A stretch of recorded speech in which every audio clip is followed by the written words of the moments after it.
In October 2017, Innovation and Collaboration Division of University of Kansas awarded him 2017 Baxter Innovation Award for his outstanding research, innovation and contribution to commercialization of KU technologies. I will request Professor B.R. Singh, Director General Technical, School of Management Sciences, Lucknow, to welcome Professor Srivastava with a bouquet of flowers. Sir, please.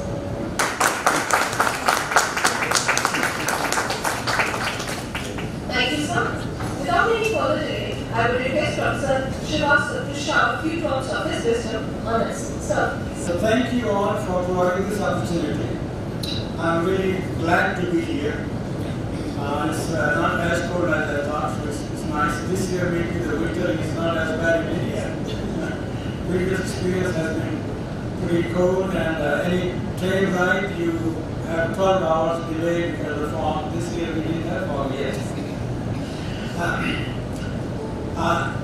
You may think, of course, that I must be very strange and crazy.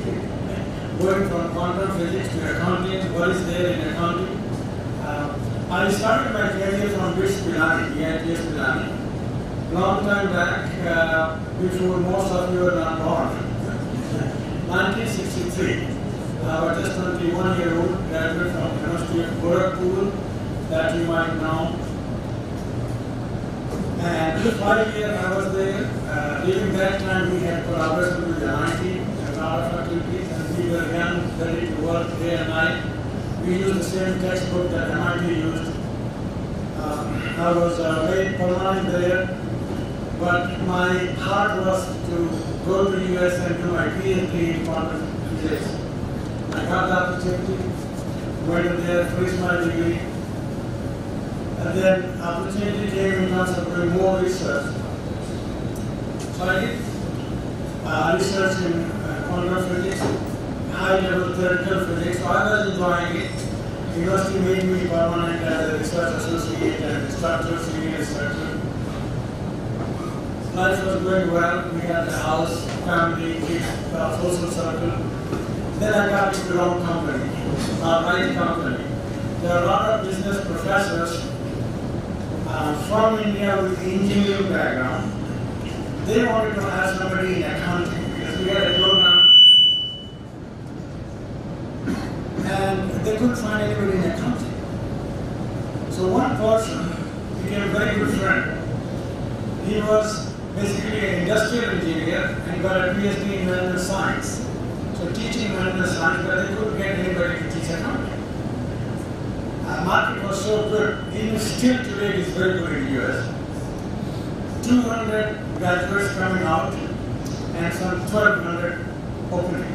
So anybody graduating, you can see all the schools will be after those individuals. And US market or Canada is market based.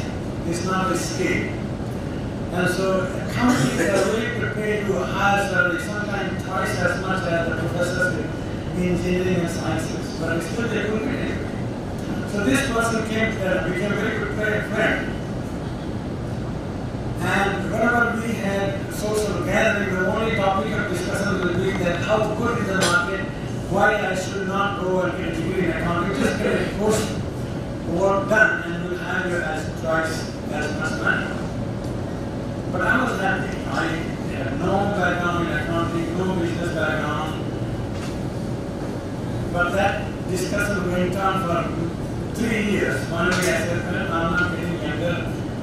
I cannot work with the same intensity because I was a senior instructor, which means overworked physicist, underpaid physicist in a way. So I got a textbook and read it, just first chapter. I thought I'll try. So the change from physics to accounting was purely economic, but I would say it was a blessing in disguise in terms of what I was able to do. I finished my degree in 3 years from Oklahoma, decided where to go, and that was, means my friend wanted me to come to Canada where I was teaching physics. But I felt that it's not time for me to retire. I worked very hard. I should go where I could still work. I So I decided to go to the University of Kansas. I was told with when my professor mentioned that this is a good place to start, but very difficult to get tenure. So with that kind of advice, I joined the University of Kansas in '82, and I served there for 36 years. Retired just recently in August. Went from all the rank, assistant, associate, full, distinguished professor, director, wonderful time. And I should share that with you some thought. I don't know how many of you know Herbert Simon. He got Nobel Prize in economics. So he was in Kansas one time, and one of my senior colleagues asked him, what kind of advice would you give to young minds here who wants to aspire and achieve what you have achieved? He thought for a moment, came up with 3 things. One, you pick a line of work that you love to work 100 hours a week. Coming from an override, it takes time. No matter how bright you are, you have to put your time to really get the original ideas and have success in that field. Second was equally important and interesting. Pick your friends who are brighter than you are.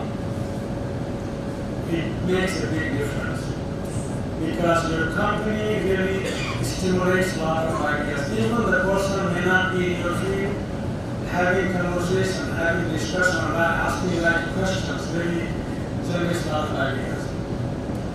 That is where I feel that I benefited from being at Kansas. School of Business, outstanding colleagues. Even, graduates from Harvard, Stanford, MIT, Princeton, all were my colleagues. And I got to work and think in that moment, produce a lot of good results. The work that was mentioned, demonstration theory of belief function. In India, that whole framework is not yet popular. That's what, 2 years back I was invited at IIM Ahmedabad and talked about that theory, how that applies to everyday decision. People are developing expert systems, AI systems, using that framework. It's an uncertainty framework that you model how you make decisions under uncertainty. A lot of us know only probability theory, that is the framework to model uncertainty, or maybe fuzzy logic. But the demonstration theory is much broader, and US actually used first successful anti-ballistic missile, that framework they used. And once I came to know about his work, I said, well, let's work together because this has a lot of appeal, especially auditing. I was doing research in auditing, and we worked together for 10 years, published a lot of papers. And it is very relevant for business world. You can develop expert systems, AI. I just finished research work for KPMG, and they want to implement that into their audit process.